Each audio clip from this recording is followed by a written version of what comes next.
Morning in bed, breakfast perhaps, a bit of gardening, perhaps to the do-it-yourself shop,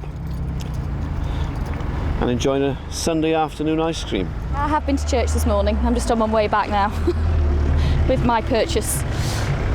I've been to church ever since I was a kid, so but I suppose, yeah, the numbers are lower than they would have been, I guess.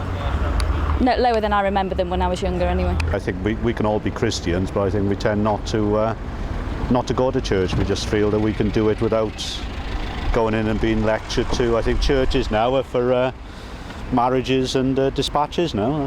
That's how it tends to be, I'm afraid.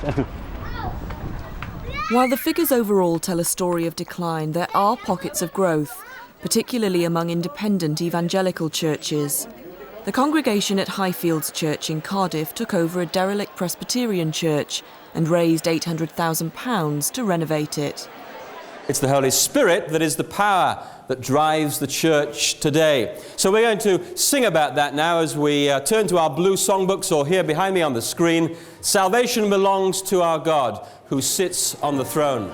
So let's stand and worship him together. There were more than 500 people here on Pentecost Sunday. Even smaller congregations, I think, can learn some simple lessons about making their services more accessible to outsiders. To those who are not yet, members of the church. The kinds of hymns and songs we sing, the kind of music we use, the language we speak with. All of this needs to be thought of from the point of view of, well, does the outside actually understand what I'm saying here? Does it make any sense to them?